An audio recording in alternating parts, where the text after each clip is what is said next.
بسم الله الرحمن الرحيم. ألف لام را، تلك آيات الكتاب المبين. إنا أنزلناه قرآنا عربيا لعلكم تعقلون. نحن نقص عليك أحسن القصص بما أوحينا إليك هذا القرآن وإن كنت من قبله لمن الغافلين. إذ قال يوسف لأبيه يا أبت إني رأيت 11 كوكبا والشمس والقمر رأيتهم لي ساجدين.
كيف حالها الآن؟ هل تحسنت؟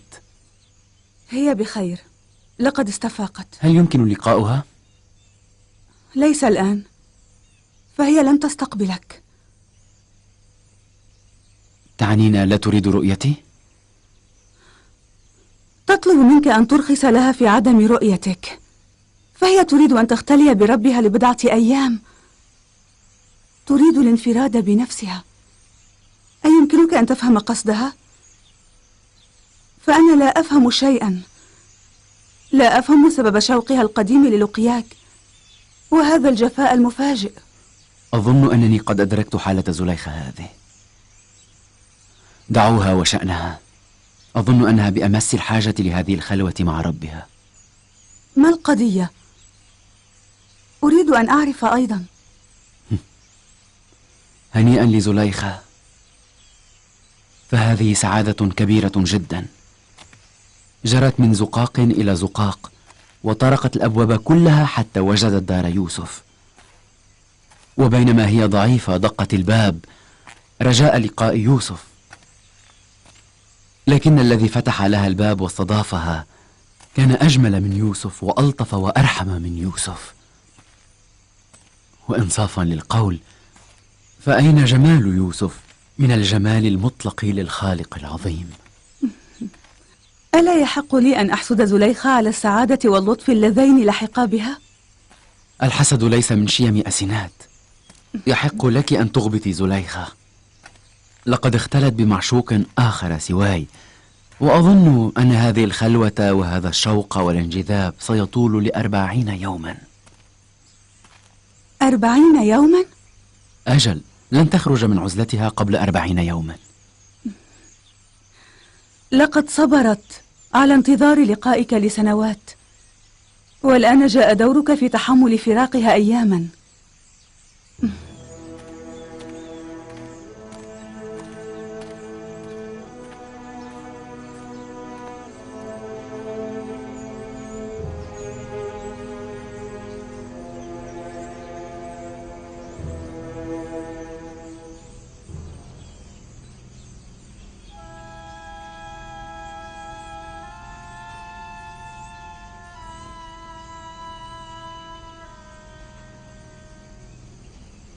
لم يأتوا اليوم أيضا.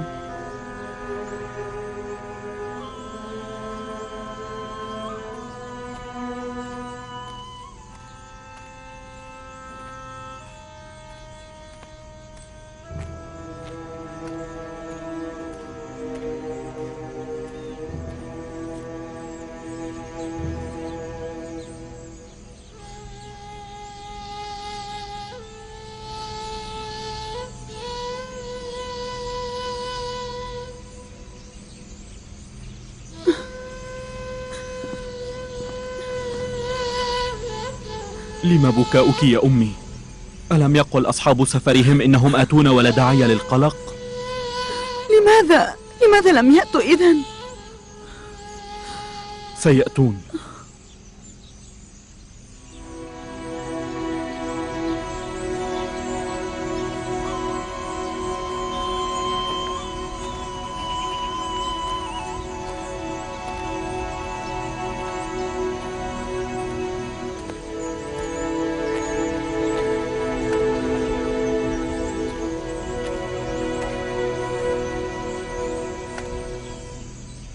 لم ينبغي أن تأتوا، كان عليكم الانتظار لتأتوا برفقة أولاد يعقوب. لولا أننا وصلنا باكرا إلى كنعان لكنتم الآن في عداد الهالكين بفعل الجوع. ثانيا، لم نكن ندري كم علينا أن نبقى في انتظارهم، فقد أخذوهم ولم نعد نراهم من حينها.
أترون؟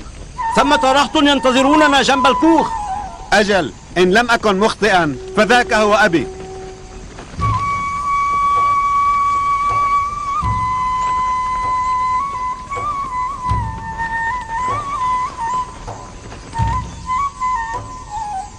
ما ذلك الغبار؟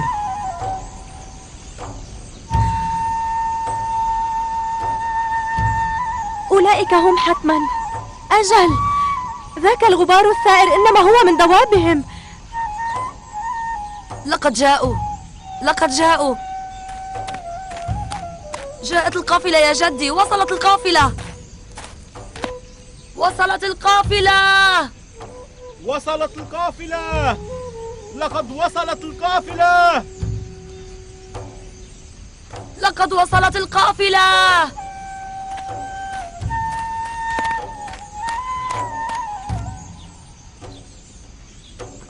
وصلت القافلة. لقد وصلت القافلة.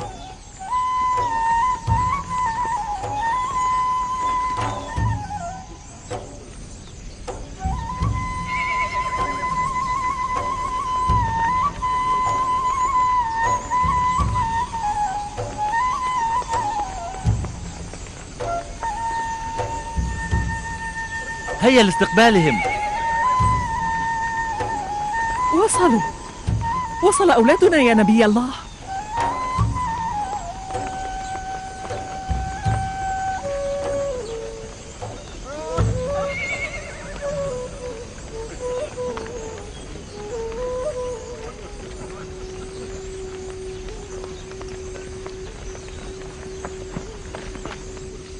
السلام عليكم يا أعمامي. لماذا تأخرتم؟ وعليكم وصلت السلام. السلام عليكم. اصبروا حتى نضع أحمالنا ثم نخبركم. كيف أحوالكم؟ هيا بنا.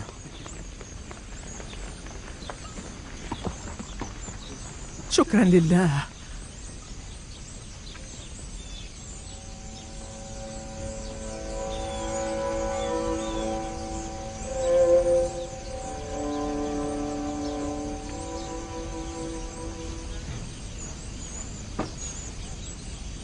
أترين؟ لا يريد أن يلقاهم وجها لوجه، رغم أنه مسرور بقدومهم. هذا واضح، فهو لا يريد أن يسامحهم. بنيامين، لقد جاء الناس.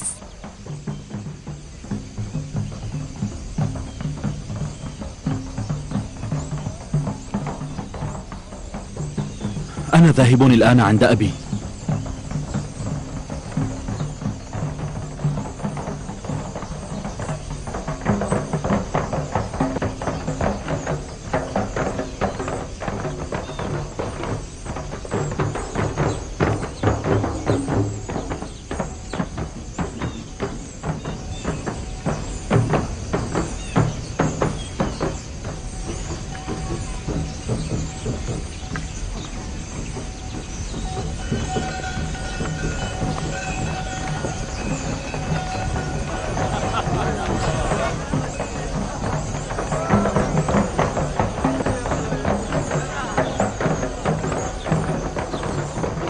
مرحبا أهلا بكم. كيف الحال؟ أهلا بكم. أهلا اشتقنا كثيرا والله. أهلا بكم. اشتقنا والله. كيف أحوالكم؟ الحمد لله. حمدا لله على رجوعكم. أين هو أبي؟ أهلا بكم أعزائي، قلقنا عليكم. أهلا بكم يا إخوتي. لم يكن ذنبنا يا أمي، كنا ننوي الذهاب لاستلام الحنطة بمجرد وصولنا إلى مصر، لكن عزيزها حال دوننا. في الحقيقة قام باستضافتنا. عزيز مصر كان مهووسا في شأن استقبال الإخوة الكنعانيين. في الواقع لولا أننا قمنا بالاعتراض وشرحنا له قلقكم وانتظاركم لنا، لم يكن ليفرج عنا بهذه السرعة. أين هو أبي؟ منذ اليوم الذي غادرتم فيه وهو يراقب هذه الطريق بقلق، خصوصا في تلك اللحظة التي جاء بها الكنعانيون بدونكم. لقد اضطرب كثيرا. كان هنا قبل قليل، لكن عندما اطمأن باله عليكم عاد إلى حجرته. رأيناه مغادرا من بعيد، أي أنه ما زال لا يريد أن يلقانا. الحق معه، فذكرى يوسف لا يمكن نسيانها. إنه لا يريد لقاءنا، لا يمكننا أن نجبره. قحات، شاول، خذال بهائم، اذهبوا أنتم، اذهبوا وساعدوهم. هيا. أهل كنعان يشاركونكم في سروركم. نحن مسرورون لعودة أبنائكم. شكرا لك يا كين، فليحفظك الله. اطلبوا من الناس أن يعودوا إلى بيوتهم. سنعود إلى كنعان.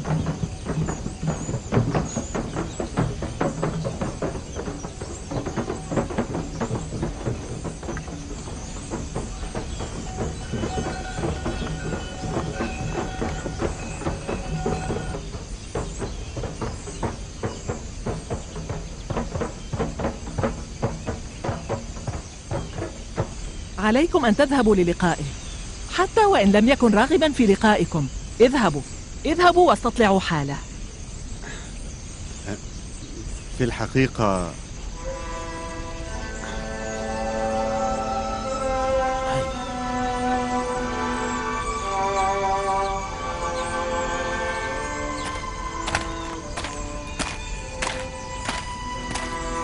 أبي، أتسمح لنا؟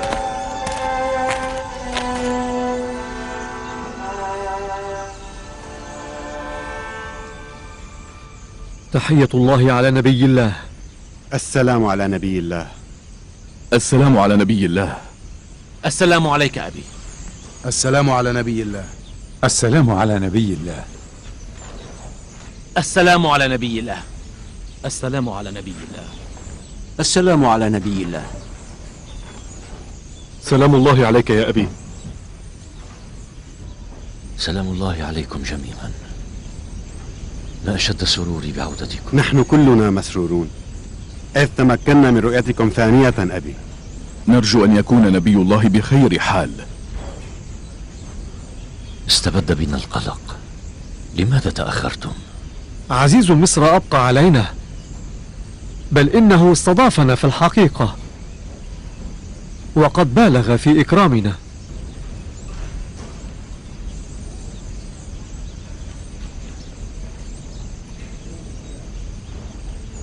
هذه الحنطة التي كالها لنا عزيز مصر، حنطة لا تشوبها شائبة.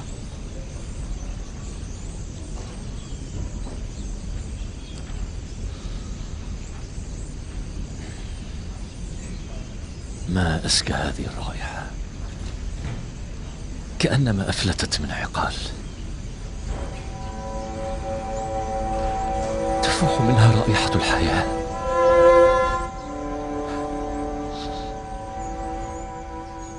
رائحة هذه الحنطة ليست غريبة، لقد أعادت الحياة إلى أهل كنعان قاطبة.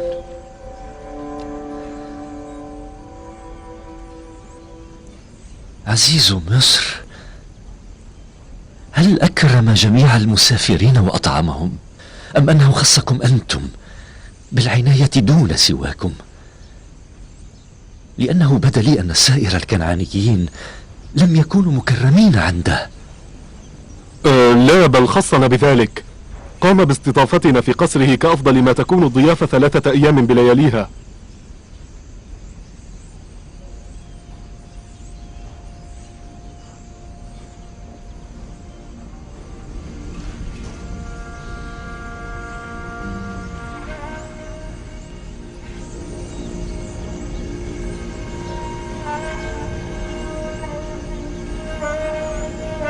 ألم تتساءلوا عن السبب الذي حدا بعزيز مصر ليكرمكم وأنتم أبناء بلدة واحدة؟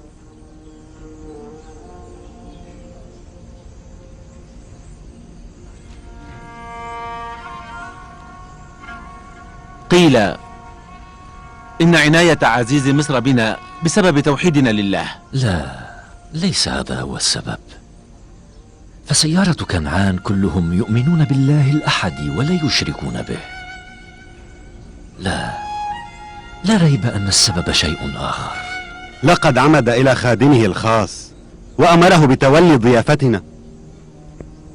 بلاد مصر بلاد عريقة، وعزيزها رجل عظيم وذو سلطان، فلما يهتم برعاة كنعان طالبي الكيل؟ هذا الإكرام والاهتمام من قبل عزيز مصر ربما كان عن معرفة. هل تعرفتم إليه؟ ألم يخبركم باسمه أو نسبه؟ لا، لم يبدو أنه يعرفنا. طبعا بدا لي ولروبين أننا قد عرفناه من قبل، أو أننا رأيناه سابقا. لقد أمعنا النظر، ولكن لم نستطع تذكر شيء. هل تراه سألكم حاجة لقاء إكرامه واحترامه لكم؟ طلبا، حاجة، تمنيا؟ لا أبدا، فقد بدا أغنى من أن يطلب منا أي شيء. مع أن عزيز مصر يحب الناس ويعطف عليهم، إلا أنه لم يزدنا كيلا كما رأيت. لو أننا صحبناكم وبنيامين لازددنا سهمين من الحنطة. لا بأس. إذا أمكنكم أن تحضروا هذا القدر من الحنطة كل مرة فسنجتاز القحط وسنصبر حتى يحول علينا الحول ونرى تدبير الله تعالى فينا. ولكن لا وجود لمرة أخرى يا أبي،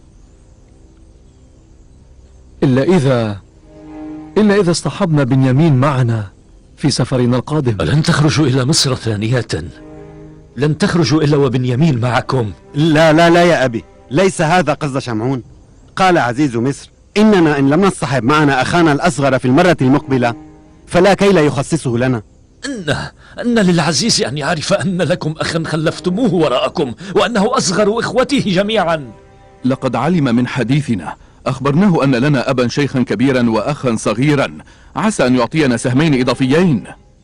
فراوده الشك في شأننا وظننا نستغل عطفه لننال مزيدا من الحنطة.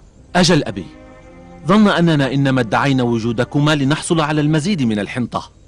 حاولنا أن نقنعه بخطأ ظنه وأقسمنا له ولكنه أبى أن يصدق. قال آتوني بأخ لكم من أبيكم، فإن لم تأتوني به فلا كيل لكم عندي على الإطلاق. قال إن لم تأتوني بأخيكم الأصغر فلا ترجعوا إلى مصر وإلا ستعاقبون. هل تقبل بهذا أبي؟ هذا محال. من المحال أن أسمح لكم باصطحاب بنيامين إلى مصر. اطردوا هذه الفكرة من رؤوسكم. اهدأ يا أبي.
ما هذا؟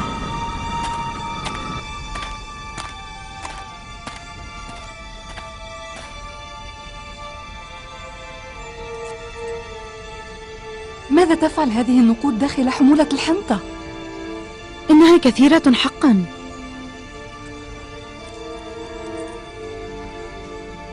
أنتم تابعوا عملكم، سأعود بعد قليل.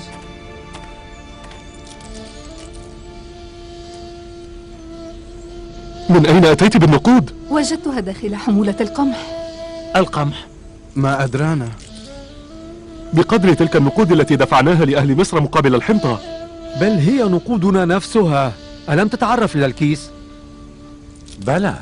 بلى هو نفس كيسنا. لعل عزيز مصر قد أعطانا الحنطة مجانا. وما أدراك أنه ليس خطأ؟ لا شك في أن هذا الأمر تم عن عمد. وما أدراك أنهم ليسوا يمتحنوننا. لعل عزيز مصر يريد أن يختبرنا إن كنا سوف نعيد الأمانة أم سنبقي عليها. إياكم أن تكونوا قد غششتم القوم فاستوفيتم الحنطة من غير أن تسددوا ثمنها. أنت لم تعلمنا أن نأكل الحرام يا أبتي. ثق بنا يا أبتي، فالأمر ليس كما تظن.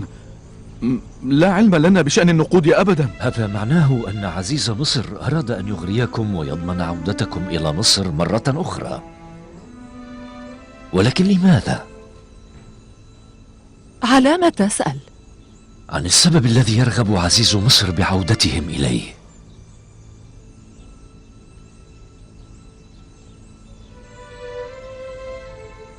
لا ندري. ليس بالضرورة أن يكون إرجاعه للمال علامة على الرغبة في لقائكم مرة ثانية، بل لعله إشارة إلى زهده فيكم. فمن كان مقبولا عنده قبل منه ماله، ومن كان منبوذا أعطاه ما يريد ورد عليه ماله. فالله إذا أحب عبدا كتب في صحيفة أعماله ما يصدر عنه. وإذا أبغض عبدا من عباده كافأه على حسناته في الدنيا دفعة واحدة. ربما عزيز مصر قد طردكم من ساحته بأن رد عليكم مالكم ودسه في رحالكم. أنا لا أظن أن الأمر كذلك. ليس كذلك. عزيز مصر كان مشتاقا للقائنا، ما كان ليفرج عنا بسهولة لولا إلحاحنا الدائم. أجل يا أبي. لم يجدر به إظهار المحبة والضيافة لو كان رد مالنا دليلا على ما تقول. إذا صح هذا لا ريب أن عزيز مصر يدبر لأمر ما. تلك الضيافة، كل هذا الإكرام، وهبكم الحنطة من غير أن يستوفي ماله، والأهم من ذلك إلحاحه على رؤية بنيامين. كل هذه علائم على أن العزيز يخطط لأمر ما ويسعى إليه سعيه. أسأل الله ربي أن تكون نواياه طيبة. لكن ألا تظنون أن هذه الأموال دليل على حسن نوايا العزيز؟ ماذا عن إلحاحه على رؤية بنيامين؟ يحق لك يا أبي ألا تثق بنا بشأن أخينا بنيامين، لكن لا شك في حسن نوايا عزيز مصر تجاهنا. لا، مع ذلك لن أقبل بأن تصحبوا بنيامين معكم إلى مصر.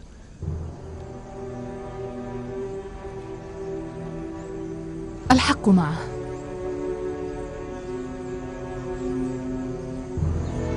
ولم لا ترسل بنيامين معهم؟ لأن هؤلاء لم يتوبوا إلى الله بعد من الخطيئة التي اقترفوها بحق أخيهم يوسف. إن من يكابر عن التوبة وإظهار الندم لن يتوانى عن تكرار خطاياه السالفة. ولكن ماذا إن نفد القمح؟ ماذا نفعل عندها يا أبتي؟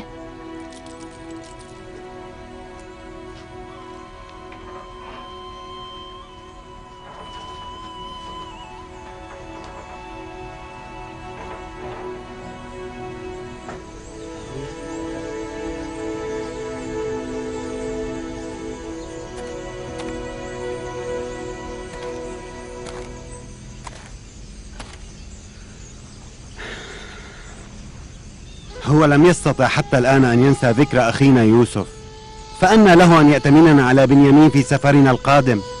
إنه مجبور، وإلا فإن عزيز مصر لن يكيل لنا الحنطة. أهو مجبور على أن يأتمن الذئاب على فلذة كبده مرة أخرى؟ أجل، ولكننا لسنا ذئابا، إنما أخطأنا مرة وانتهى.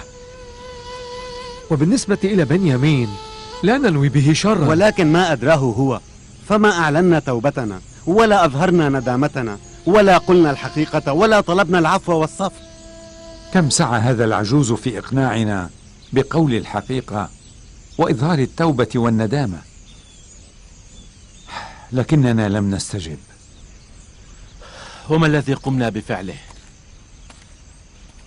نحن نراقب أبانا منذ 40 سنة كيف يذوب قلبه بنار فراق يوسف ولم نحرك ساكنا.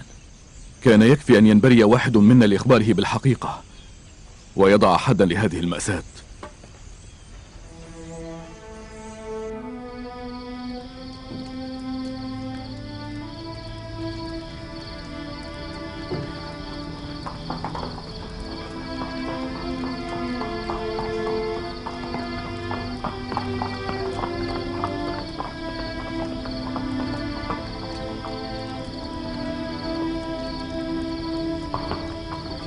يحيى جناب يوزرسيف. تحية الله عليك. هل أنت مرهق؟ لا علي المقام، حراسة بيت نبي الله هي غاية ما يأمله الجميع. شكرا لك، فليحرسك الله بحراسته.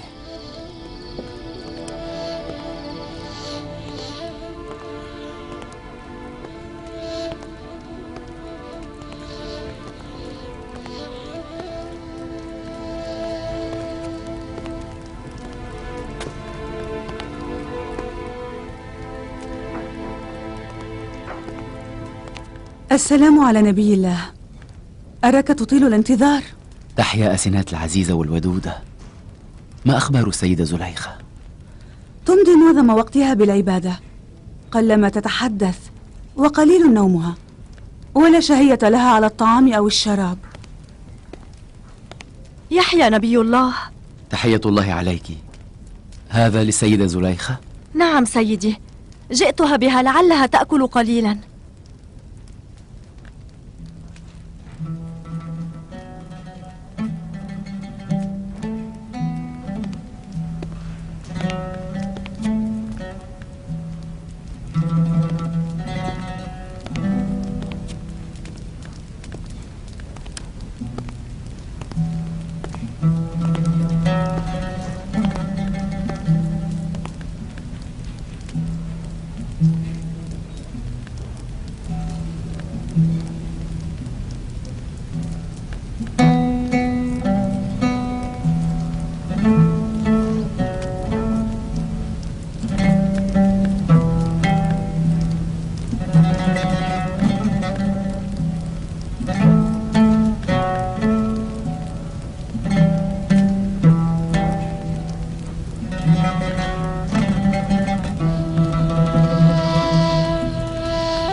سيدتي، كيف جرى ولم تتنبهي لمجيء يوزرسيف بداية؟ لم ألاحظ وجوده أبدا. لكنك في السابق كنت تشتمين ريحه من مسافة بعيدة سيدتي. اليوم كان بجوارك للحظات ولكنك لم تلاحظي وجوده أبدا. يوسف كان معشوقي ومعبودي سابقا، أما الآن فأنا أعبد من هو أحق منه بالعبادة. ولكن لماذا لم تتحدثا معا؟ تحدثنا، أنتما لم تسمعا.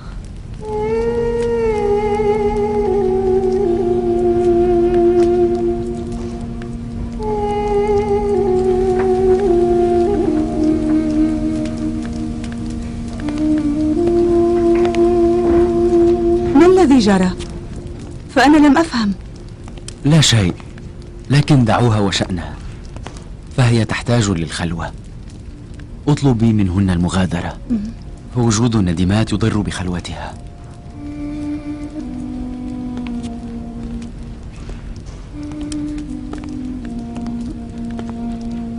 أما أنا فظننت أنكما لم تتحدثا، بيد أنكما تناجيتما مطولا بحديث لم نستطع سماعه.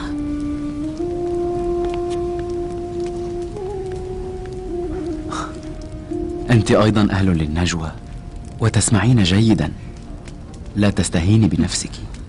إنما أنا ربيبة نبي الله، وما عندي فهو من عندك.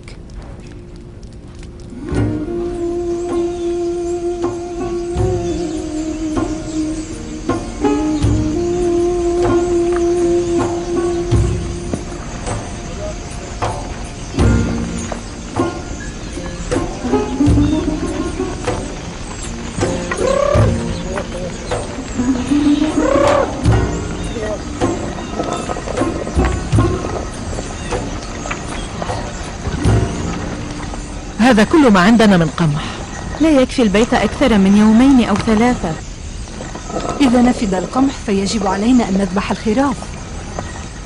لكن لبنها هو الذي أبقانا على قيد الحياة حتى الآن.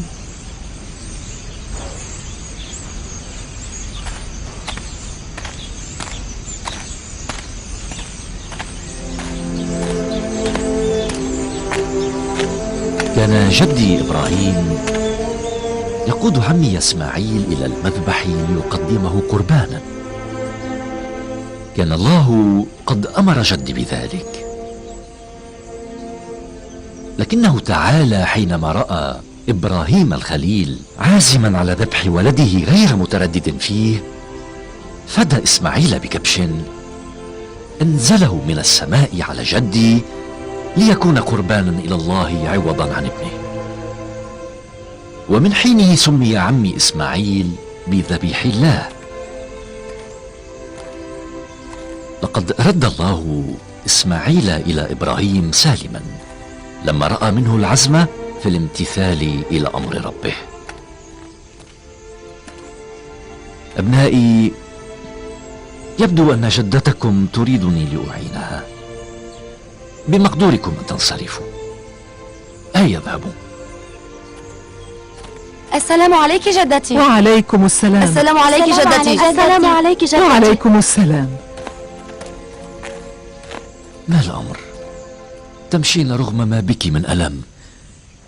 يا نبي الله، سنشهد قريبا موت أولادنا وأحبابنا.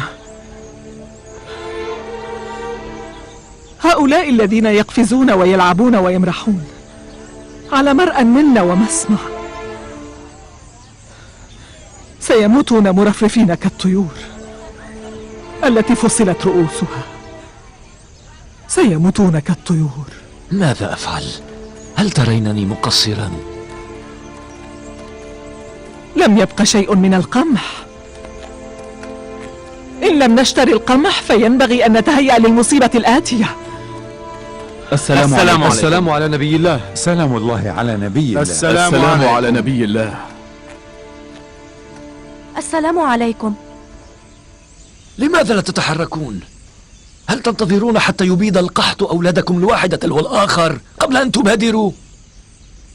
لا وجود للحنطة الآن إلا في مصر، وهم لن يكيلوا لنا أبدا يا أبي. يعني أن عزيز مصر لن يكيل لنا إلا بوجود بنيامين. إذن يتوجب علي أن أختار إما بنيامين وإما أحفادي وأولادي.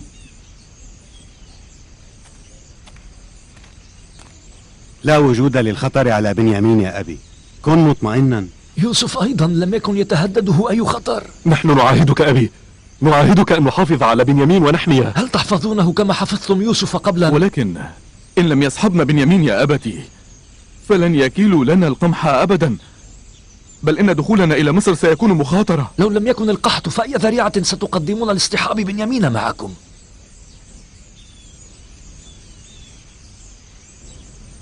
لا، أنا لا أثق بكم البتة. لن أسرحه معكم إلى مصر إلا إن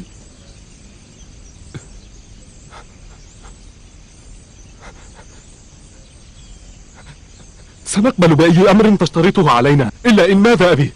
إلا إن أودعتم عندي ميثاقا إلهيا وأقسمتم بين يديه عز وجل أن تحفظوا أخاكم وتعيدوه إلي سالما. نعاهدك يا لك أبي. ميثاق. نعدك. هل تذكرون ما الذي حل بمعبد عشتار وكهانته لما باءوا بغضب مني؟ لا، ليس هكذا. تعالوا واركعوا في محضر الله تعالى وارفعوا أيديكم إلى السماء وأقسموا على عهدكم. تعالوا تعالوا اجلسوا.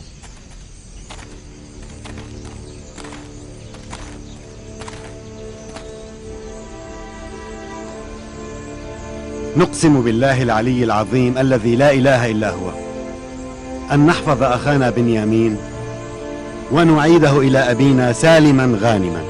لك ميثاقنا أن ندفع السوء والشر عن أخينا بنيامين حتى ولو كلفنا هذا الأمر أرواحنا.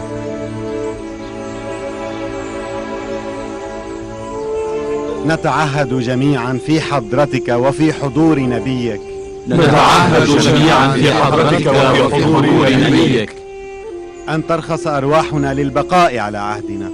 أن ترخص أرواحنا للبقاء على عهدنا. فليحرمنا الله مغفرته. فليحرمنا الله مغفرته. ويذقنا عذابه الأليم. ويذقنا عذابه الأليم إن عملنا بخلاف عهدنا. إن عملنا بخلاف عهدنا.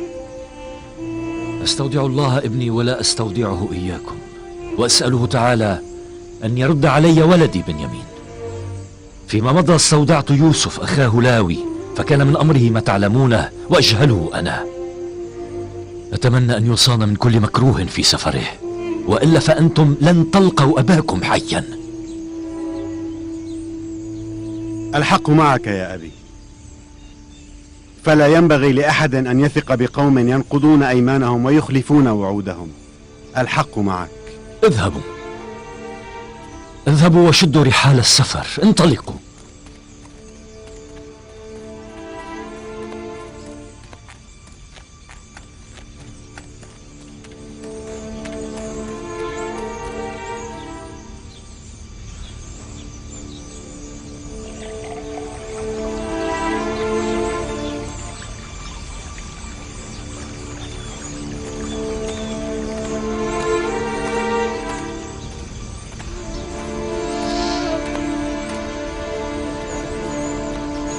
هل الأموال التي عدتم بها من مصر محفوظة؟ هي محفوظة، لا تقلقي. احفظوها، فعزيز مصر سوف يعتقد أنكم سارقون. قلت لك هي محفوظة، لا تقلقي.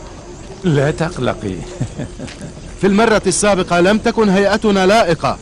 ومن أين كنا سنعلم أننا سنحل ضيوفا على العزيز؟ وما أدراكم أنه سيستضيفكم هذه المرة أيضا؟ لن نعلم ما لم نصل إلى مصر. هذه المرة سيستمتع عزيز مصر بلقائنا.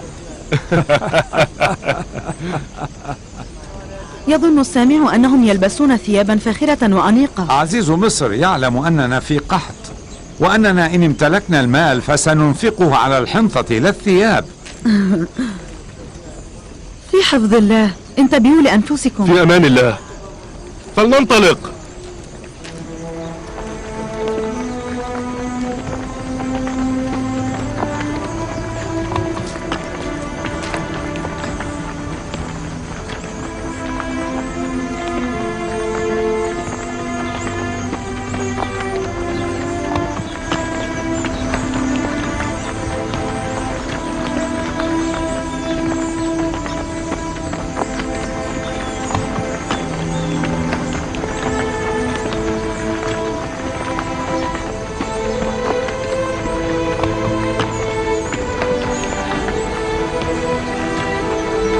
السلام على نبينا. السلام عليكم. يحيى نبي الله.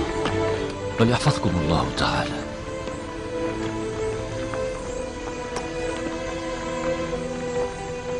السلام عليك أبي. السلام عليكم. عليك السلام يا بني.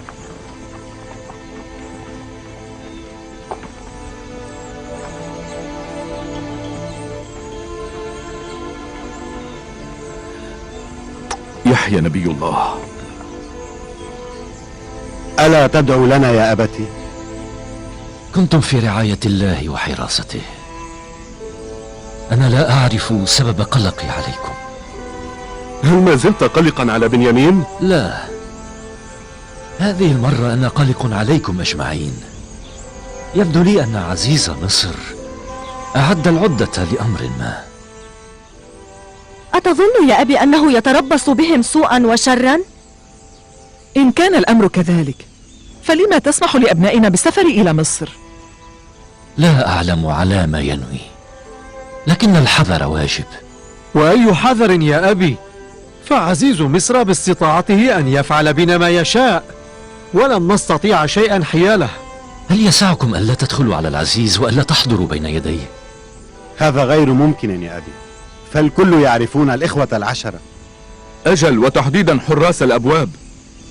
لكنكم قلتم إن لمدينة طيبة غير بوابة. ادخلوا المدينة من باب آخر. ولكن إن كان ينوي بنا شرا فسيعمد إلى نشر صفاتنا وأسمائنا على جميع الأبواب. اسمعوني، ستدخلون المدينة وحدانا متفرقين، فحراس الأبواب سيكونون في إثر 11 فتى كنعانيا يدخلون المدينة معا. لكني أظن أنهم لن يتعرفوا علينا إن لم يرونا جميعا. لا تدخلوها من باب واحد، ادخلوا عليهم من أبواب شتى، ثم اكتالوا ما قدرتم عليه من الحنطة وعودوا من غير جلبة. هكذا سيسقط في يد العزيز إن كانت نواياه تنطوي على سوء. هذا أمر سهل، سوف نفعل ذلك بالتأكيد. وماذا إن عرفونا؟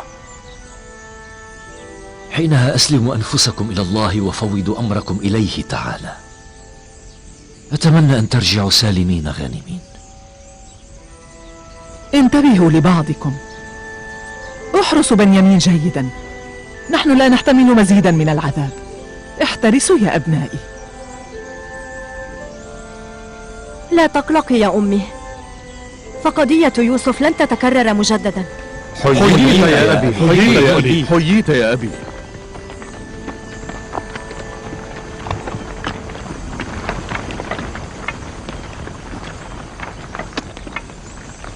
لا تقلق يا أبي، فلن يصيبنا مكروه بإذن الله. اعتني بنفسك يا ولدي، ما أصعب فراقك بعدما كبدته في فراق أخيك. لقد أوكلتني إلى الله، فلا داعي للقلق.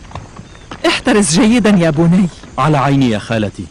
نادني أمي يا بنيامين، فأنت أعز على قلبي من أبنائي.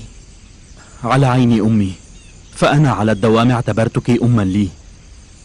مذ فتحت عيني على الدنيا لم ترعني أم غيرك. ثقي أني أحبك أكثر مما يحبك يهوذا ولاوي. في أمان الله، في أمان الله.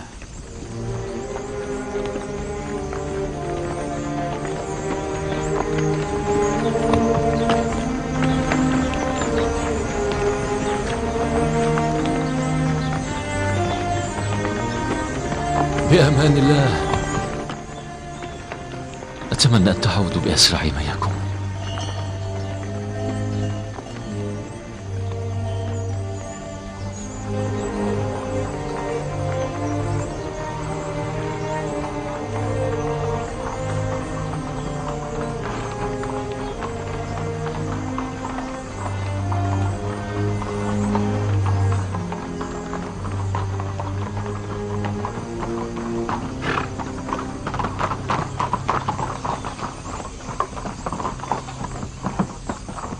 عفيت أيها الحارس.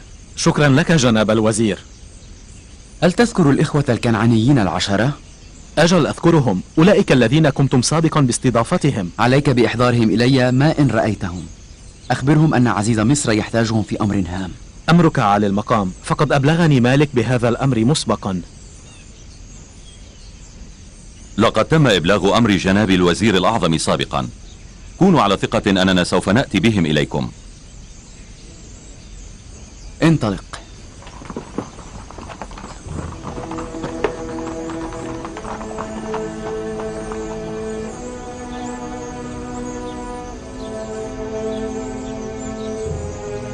اهتمام عزيز مصر بالكنعانيين وتحديدا الإخوة العشرة أمر عجيب. أجل، خصوصا أنه يستضيفهم في قصره. لا يهتم لأمر أهل أي بلد كاهتمامه بهم. أظنه أمرا مهما.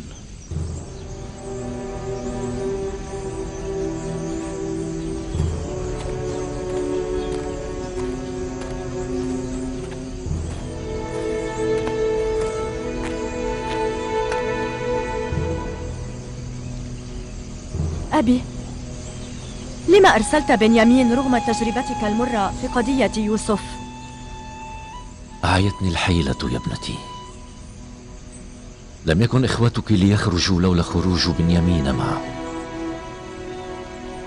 تقصد أنك لست قلقا على بنيامين؟ أنا معذور. الجدب يتهدد حياة أهل كنعان كلهم. لا يسعني أن أكون عديم الاكتراث.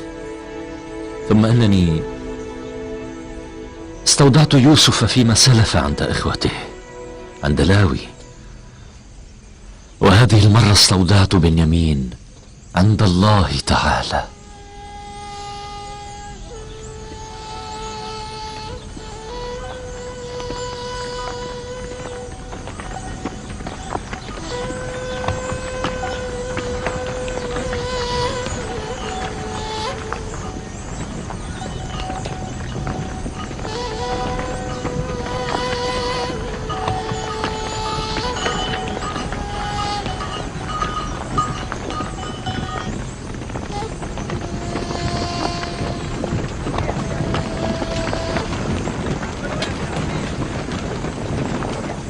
تنحى يا عزيز قلب أبيك.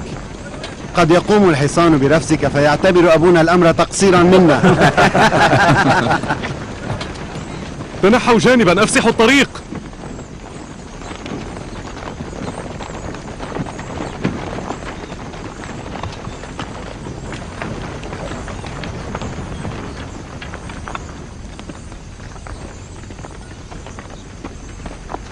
أخبرني ما الذي فعلتماه أنت وأخوك حتى نلتما هذه المحبة من أبينا؟ أبونا لا عجب من أمره، أما عزيز مصر فكيف أحبني دون أن يراني؟